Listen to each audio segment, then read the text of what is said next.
Caitlin Clark blamed for Fever's dramatic loss to Aces as NFL alum blasts her for key turnover and giving up on last play. WNBA fans have blamed Caitlin Clark for the Indiana Fever's dramatic defeat on Thursday night, after her turnover led to the Las Vegas Aces sealing a late win. The Aces triumphed 86-84 against Clark and the Fever at Gainbridge Fieldhouse after Chelsea Gray hit a game-winning three-pointer with the final shot of overtime. The home Fever crowd were stunned into silence by Gray's buzzer beater, while social media was set ablaze by the dramatic ending to the game in Indiana. Many thought the Fever had the game in the bag after leading 84-83 with just 20 seconds left on the clock and Clark in possession of the ball. Tired of spending forever chopping vegetables?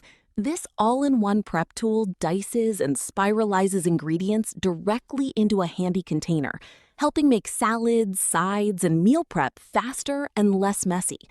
Want to get the best verified deal and see full details? Visit grabdeal.us/2 right now. However, the Fever star was unable to get past reigning WNBA MVP Aja Wilson, who swatted the ball away and left Clark on the floor as the Aces hit a fast break. The ball eventually found Gray on the outside, who made no mistake hitting her shot. WNBA fans have blamed Caitlin Clark for the Indiana Fever's dramatic loss on Thursday night. Clark attempted to take on reigning WNBA MVP Aja Wilson, who swatted the ball away with ease and left the Indiana Fever star lying on the floor before the Aces hit a buzzer beater. Caitlin Clark got CLAMPED and lost the game loudly pick. Twitter.com/TJK As social media reacted to the win, many fans blamed Clark for the defeat, including former NFL star Emmanuel Acho, who delivered a scathing assessment on the loss. Taking to X, Acho said, "The issue isn't with this turnover by Caitlin Clark, though she had 8. The issue is she didn't get her butt off the ground and sprint to get back in the play. Clark could have blocked Gray's shot from behind or made her put the ball on the deck. She didn't even get back in frame." Meanwhile, Barstool Sports boss Dave Portnoy, a renowned defender of Clark, wrote online, "Caitlin Clark didn't play great tonight. 2 huge missed free throws down the stretch and a huge turnover at the end of OT. She sucked." Another fan wrote, "Aja Wilson is a 3x DPOY, and Caitlin Clark decided to go at her one-on-one with the game on the line and found out the hard way.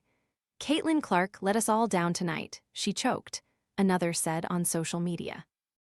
Prior to the dramatic ending, Clark and her Indiana Fever teammates received a welcome respite from the glaring spotlight following the team in recent weeks. Chelsea Gray celebrates with her Aces teammates after hitting the game-winning shot.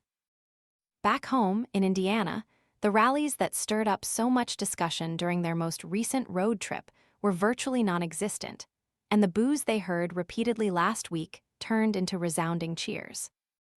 Even the opposition to Sophie Cunningham's divisive stance about keeping transgender women out of women's sports had mostly abated temporarily. It wasn't just players who were ready to move on from the controversy, even if it only stops briefly in Indianapolis. "I do want to get back to basketball," said 24-year-old Carmen Edmaniston, a longtime Fever fan.